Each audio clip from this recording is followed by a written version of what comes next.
আমি কখনো ভাবিনি যে আমার ছোট ভাই আমার ঘরে এসে ঘুমাতে চাইবে। তার বয়স ১৪ বছর এবং যখন সে বলল, আপু আমি একা ঘুমাতে ভয় পাই, তখন আমি খুবই অবাক হলাম। ছোটবেলা থেকেই আমি তাকে খুব ভালোবাসি এবং সেদিনও তাকে আমার পাশে রাখতে চাইলাম। রাতে আমরা একসঙ্গে ঘুমাতে গেলাম।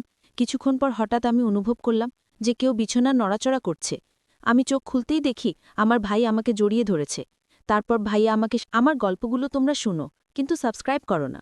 দয়া করে গল্পগুলো ভালো লাগলে ভিডিওটি লাইক, শেয়ার এবং চ্যানেলটি সাবস্ক্রাইব করো প্লিজ। আমি নুসরাত। আমি অনেক সুন্দর দেখতে। আমি একটু স্বাস্থ্যবান, যা আমাকে আরও আকর্ষণীয় করে তুলেছিল। এই জন্যই হয়তো আমার ছোট ভাই আমার দিকে নজর দিয়েছে। আমরা দুই ভাইবোন আমাদের বাড়িতে একসঙ্গে থাকি। তবে যতদিন যাচ্ছে আমি লক্ষ্য করছি ওর আচরণে কিছু পরিবর্তন আসছে। আমি ভেবেছিলাম এটা হয়তো বয়ঃসন্ধির কারণে হচ্ছে। ও মাঝে মাঝে আমার খুব কাছাকাছি থাকত। আর যখন আমি জিজ্ঞাসা করতাম সে হেসে বলতো, এমনি আপু। ধীরে ধীরে আমি বুঝতে পারলাম ওর আমার প্রতি আগ্রহ বাড়ছে। তার চোখের চাহানি ছিল আলাদা। সম্প্রতি আমি লক্ষ্য করছিলাম আমার ছোট ভাই আমার দিকে বেশ মনোযোগ দিয়ে তাকাতে শুরু করেছে। প্রথমে আমি ভেবেছিলাম হয়তো আমি কিছু বেশি ভাবছি, কিন্তু যখন সে বারবার আমার রুমে এসে নিঃশব্দে আমার দিকে তাকিয়ে থাকত, তখন কিছুটা অস্বস্তি অনুভব করতাম। এক রাতে আমি ঘুমানোর জন্য প্রস্তুত হচ্ছিলাম। সে আমার পাশে এসে শুয়ে পড়ল। তবে আমি ভাবছিলাম, আমি কি ওর মনের অবস্থা ঠিকভাবে বুঝতে পারছি, নাকি আমি যা ভাবছি তা ভুল। আমি কোনোভাবেই তাকে আঘাত করতে চাইনি, কিন্তু একই সাথে আমাকে আমার ব্যক্তিগত সীমানা বজায় রাখতে হতো। সবকিছু ঠিকঠাক মনে হচ্ছিল না। এক রাতে আমি পড়াশোনা করছিলাম। হঠাৎ সে এসে বলে উঠল, আপু তুমি কি আমার উপর রাগ করেছ? আমি অবাক হয়ে তার দিকে তাকালাম। তার চোখে কিছুটা অস্থিরতা ছিল, যেন সে বুঝতে পারছে আমি কিছুটা অস্বস্তি বোধ করছি। আমি শান্তভাবে বললাম, না রাগ করিনি। কিছুক্ষণ চুপ থাকার পর সে বলল, জানি না, কিন্তু যখন তোমার পাশে থাকি তখন আমার ভালো লাগে। তার কণ্ঠে কিছুটা দ্বিধা ছিল, যেন সে নিজেও পুরোপুরি বুঝতে পারছে না কি ঘটছে। তার এই রকম পরিবর্তন আমার কাছে ভয়ের চেয়েও কিছু বেশি ছিল। আমি চেষ্টা করছিলাম তাকে বোঝাতে, তুমি বড় হচ্ছ, তাই কিছু বিষয় বোঝা কঠিন হতে পারে, কিন্তু আমাদের ব্যক্তিগত জায়গা বজায় রাখা খুবই গুরুত্বপূর্ণ। এখন সময় এসেছে আলাদা ঘুমানোর অভ্যাস তৈরি করার। কিন্তু সমস্যা হলো সে শুধু রাতে নয়, দিনের বেলা তো সবসময় আমার পাশে থাকতে চাইত। আমি যেখানেই যেতাম সে আমার সাথে থাকত। এমনকি আমি রান্নাঘরে কাজ করলেও সে এসে সেখানে বসে থাকত যতক্ষণ না আমি কাজ শেষ করি। একদিন আমি তাকে বললাম, তুমি বন্ধুদের সাথে সময় কাটাচ্ছ না কেন? দেখছি তুমি স্কুলেও ঠিকমতো যাচ্ছ না। এতে পড়ালেখার অনেক ক্ষতি হচ্ছে এবং এটা তোমার ভবিষ্যতের জন্য ভালো নয়। আমার স্বপ্ন তুমি একদিন একজন ডাক্তার হবে, কিন্তু এভাবে চলতে থাকলে সেটা কঠিন হবে। আমার কথা শুনে সে রেগে গিয়ে বলল, আমি স্কুলে যেতে চাই না, আর বেশি লেকচারও শুনতে চাই না, আমাকে জোর করো না। তার এই প্রতিক্রিয়া দেখে আমি হতবাক হয়ে গেলাম। এই ছেলেটাই ছিল যে সবসময় হাসি খুশি থাকত, বন্ধুদের সাথে খেলাধুলায় মেতে থাকত এবং পড়াশোনায় মনোযোগী ছিল, কিন্তু এখন সে নিজেকে বন্ধুদের থেকে দূরে সরিয়ে নিয়েছে। আর সবচেয়ে অদ্ভুত ব্যাপার হলো সে আমার কাছ থেকে দূরে যেতে চায় না। আমি যেখানেই যাই সে যেন আমার সঙ্গেই থাকতে চায়।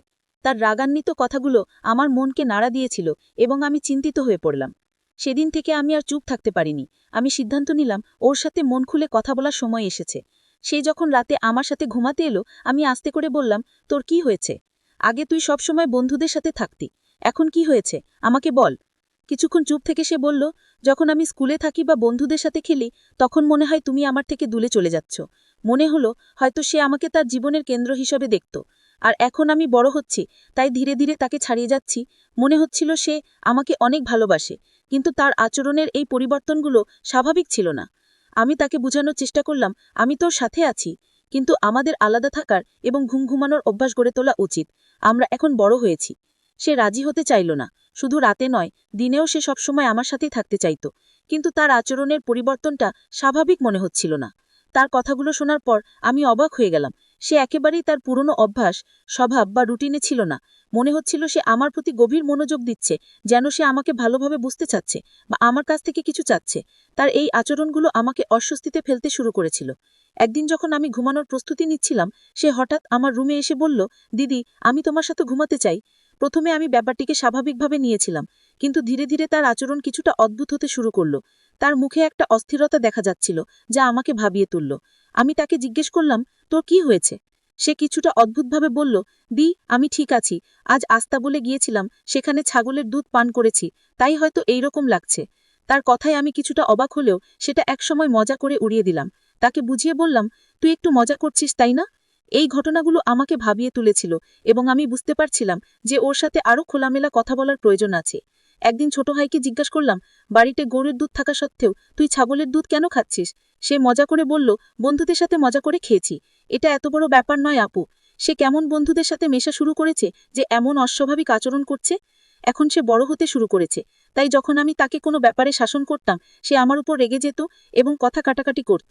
এরপর একদিন মাঝরাতে আমার ঘুম ভেঙে গেল এবং দেখলাম ছোট ভাই আমার দিকে তাকিয়ে আছে। এটা দেখে আমি একটু অস্বস্তি বোধ করলাম। আমি জিজ্ঞেস করলাম, তুই তো বড় হয়ে গেছিস, এখন এসব কেন করছিস? সে রেগে বলল, তাহলে যদি বড় হয়ে যায় তোমার সমস্যা হবে কেন? তার এই কথা শুনে আমি কিছুটা অবাক হলাম। পরে বললাম, ঠিক আছে, তুই আমার সাথে ঘুমাতে চাইলে কোনো সমস্যা নেই। সে চুপ হয়ে গেল। তারপর থেকে যখনই আমি ঘরের কাজ করতাম তার দৃষ্টিতে একটা অস্বাভাবিকতা লক্ষ্য করতাম। মনে হতো সে সবসময় আমাকে অনুসরণ করছে। এমনকি রাতে যখন আমি ঘুমাতে যেতাম সে আমার ঘরে এসে বসে থাকতো না ঘুমিয়ে। আমি নিজেকে শান্ত করার চেষ্টা করছিলাম। জিজ্ঞেস করলাম, তুই এতক্ষণ কেন জেগে আছিস? সে উত্তর দিল, কিচ্ছু না, ঘুম আসছে না। তার কথার ভেতরে কিছুদিন লুকিয়েছিল যা আমার বোঝার বাইরে ছিল। পরিস্থিতি আমার জন্য অস্বস্তিকর হয়ে উঠছিল, কিন্তু একজন বোন হিসাবে আমি তাকে উপেক্ষা করতে পারিনি। যদিও ওর এই অদ্ভুত আচরণ আমাকে বিরক্ত করছিল, আমি বুঝতে পারছিলাম না যে কেন সে এভাবে আমার দিকে তাকিয়ে থাকত। আমি আরও চিন্তিত হয়ে পড়লাম যখন হঠাৎ ঘুম থেকে উঠে দেখি আমার ছোট ভাই একদম চুপচাপ বসে আছে আমার পাশে। আমি আতঙ্কিত হয়ে পড়লাম, যেন আমার শরীরে কোনো শক্তি নেই। বুকে চাপ অনুভব করতে লাগলাম, কিন্তু কোনো কারণ খুঁজে পাচ্ছিলাম না কেন সে এভাবে তাকিয়েছিল। সে কি চাইছিল? আমার ঘুম কেড়ে নিয়েছিল? এই চিন্তা দিনের বেলাতেও আমি বিশ্রাম নিতে পারছিলাম না। তারপর একদিন একটা বাস্তবতা আমার সামনে এলো যা আমাকে ভীষণভাবে নাড়া দিয়েছিল। সেই সত্যটা আমাকে এতটাই বিপর্যস্ত করে তুলল যে মনে হলো আমার পৃথিবীটা ভেঙে যাচ্ছে। যে ঘটনাটি ঘটেছিল সেটা ছিল এতটাই অপ্রত্যাশিত যে আমি কখনো ভাবিনি এমন কিছু ঘটতে পারে। ঘটনাটি আমার মনকে এতটাই দুঃখে ভরিয়ে দিল যে মনে হলো সবকিছু শেষ হয়ে গেছে। সেই রাতে আমি অসুস্থ থাকায় তাড়াতাড়ি ঘুমিয়ে পড়েছিলাম। হঠাৎ অনুভব করলাম কেউ আমার বিছানায় বসে আছে। চোখ খুলে দেখি আমার ভাই সেখানে বসে আছে। কিছু বুঝে ওঠার আগেই সে আমাকে শক্ত করে জড়িয়ে ধরল। আমাদের দুই ভাই বোনের জীবন শুরু থেকেই কঠিন ছিল। ছোটবেলায় আমাদের বাবা মা খুব অল্প সময়ের মধ্যে আমাদের ছেড়ে চলে যান। আমি তখন মাত্র 12 বছরের ছিলাম, আর আমার ভাই ছিল আরও ছোট। একদিন বাবা মা এক আত্মীয়ের বাড়িতে গিয়েছিলেন। ফেরার পথে তারা একটি দুর্ঘটনার শিকার হন এবং দুজনেই মারা যান। যখন আমি স্কুলে ছিলাম প্রিন্সিপাল আমাকে এই খবরটি দিলেন, মনে হলো আমার পুরো পৃথিবী ভেঙে পড়েছে। বাবা মা চলে যাওয়ার পর আমাদের জীবন সম্পূর্ণ পাল্টে গেল। এই দুর্ঘটনার প্রভাব আমার ভাইদের উপর অনেক গভীর ছিল। সে তখন থেকে ভীষণ কষ্টে দিন কাটাচ্ছিল। তার কান্নার ভেতরেই আমি বুঝেছিলাম যে এত অল্প বয়সে সে কত বড় শোকই বয়ে বেড়াচ্ছে। আমার ভাই তার বাবার সাথে ঘুমাতে অভ্যস্ত ছিল, কিন্তু তার মৃত্যুর পর সে ভীষণভাবে ভেঙে পড়ে। আমার চাচা তাকে একজন ডাক্তারের কাছে নিয়ে যান এবং ডাক্তার তাকে ঘুমের ওষুধ দেন। ওষুধের কারণে সে বেশিরভাগ সময় ঘুমিয়ে থাকত। আমাদের বাড়িতে দুটি অংশ ছিল, একটি আমাদের আরেকটি ছিল চাচার। চাচার 2 ছেলে ছিল কিন্তু কোনো মেয়ে ছাইল। আমি তাকে খুব স্নেহ করতাম। চাচির মনে সবসময় মনে হতো আমি যেন তার সন্তানদের অধিকার ছিনিয়ে নিচ্ছি। যদিও তার 2 ছেলেও আমাকে পছন্দ করত এবং আমাদের সম্পর্কের ব্যাপারে কখনোই আপত্তি করত না, তবুও চাচি আমাকে অপছন্দ করতে শুরু করেছিলেন, বিশেষ করে যখন তিনি মনে করতেন আমি তার প্রতি অন্যায় করছি। আমার মা একটি সমৃদ্ধ পরিবারের মেয়ে ছিলেন এবং চাচি তার কারণে সবসময় মানসিক চাপ অনুভব করতেন। আমার মা বাবা সবসময় আমাদের পাশে থাকতেন। আমি যখনই তাদের বাড়িতে যেতাম চাচি আমাকে অনুসরণ করতেন এবং বলতেন যে আমি আর ছোট নই, আমার এবং আমার ভাইয়ের যত্ন নেওয়া উচিত। তিনি সবসময় আমাকে মনে করিয়ে দিতেন যে বাড়ির দায়িত্ব এখন আমার কাঁধে। এসব কথা আমার মনকে ভারী করে তুলত, আর আমি তখনও বাবা মায়ের মৃত্যুর শোক কাটিয়ে উঠতে পারছিলাম না। এই পরিস্থিতি আমাকে আরও দুর্বল করে তুলেছিল এবং আমার সমস্যাগুলো যেন আরও বেড়ে গিয়েছিল। আমি প্রতিদিন মা বাবার কথা মনে করে কাঁদতাম। আমরা তাদের জীবনে কতটা সুখী ছিলাম, কিন্তু এখন মনে হচ্ছিল যেন আমাদের পৃথিবী উল্টে গেছে। এত কম বয়সে আমাকে জীবনের কঠিন বাস্তবতার মুখোমুখি হতে হয়েছিল। চাচাও আমাদের জন্য খুব চিন্তিত ছিলেন, কারণ তিনি আমাদের দুজনকেই খুব ভালোবাসতেন, কিন্তু চাচির কারণে তিনি আমাদের তেমন সময় দিতে পারতেন না। চাচার নির্ভরতা এবং চাচির করা আচরণ আমাকে আরও অসহায় করে তুলছিল। একদিন রান্নাঘরে কাজ করার সময় চাচি আমাদের বললেন, এখন নিজেকে সামলাতে শেখো, কেউ তোমার জন্য কিছু করবে না। আমি জানতাম তিনি হয়তো সঠিক বলছেন, কিন্তু আমার মধ্যে তখনও হতাশা আর শূন্যতা কাজ করছিল। আমার ভাইও স্কুলে যাওয়া বন্ধ করে দিয়েছিল। তার আগের সরলতা হারিয়ে যাচ্ছিল, যা আমাকে আরও চিন্তিত করত। সে প্রায়ই আমাকে প্রশ্ন করত, আপু, মা বাবা কেন চলে গেল? প্রতিবারই এই প্রশ্নে আমি ভেঙে পড়তাম। আমি জানতাম না এর উত্তর কি। আমি নিজেও বুঝতে পারিনি কেন এত কম বয়সে আমাদের এইভাবে একা ফেলে দেওয়া হয়েছিল। পরে যখন চাচি জানতে পারলেন আমাদের পরিবারের অবস্থা সম্পর্কে, তখন তিনি আমাকে খুব বকাঝকা করলেন এবং বললেন চাচা যদি আমার কথা না শুনেন তাহলে কিছুই ঠিক হবে না। এরপর তিনি রাগ করে তার বাবার বাড়ি চলে যান। চাচার জন্য সেটা খুব কঠিন সময় ছিল, কারণ তিনি তার স্ত্রীকে খুব ভালোবাসতেন। মায়ের চলে যাওয়া আমাদের দুজনেরই মন খারাপের কারণ হয়ে দাঁড়ায়। শেষ পর্যন্ত চাচুর পরামর্শ অনুযায়ী আমরা পুরো বাড়ি ভাগাভাগি করে চাচাকে আরেকটা অংশ দিয়ে দিলাম। আমাদের ভাগের টাকা দিয়ে আমরা নতুন একটা বাড়ি কিনে সেখানে শিফট করলাম। তবে যাওয়ার আগে চাচা এমন কিছু করেছিলেন যা তিনিও জানতেন না, এবং সেটি সম্পূর্ণ করে তিনি অত্যন্ত খুশি হয়েছিলেন। চাচা মারা যাবার পর তিনি আমাদের জন্য এলাকায় একটি বাড়ি কিনে দেন। আমাদের আঙ্কেল প্রায় দিনই আমাদের খোঁজ খবর নিতেন এবং সব ধরনের প্রয়োজন মেটানোর চেষ্টা করতেন। কিন্তু আন্টির মনোভাব ভিন্ন ছিল এবং তার স্ত্রীও আমাকে বাড়িতে রাখতে চাইতেন না। আমার ভাইকে আলাদা থাকতে হয়েছিল। আমি তখনই সিদ্ধান্ত নেই ভাইয়ের দায়িত্ব আমি নিজেই নেব। আমি বাড়িতে থেকেই প্রাইভেট পড়াতে শুরু করি।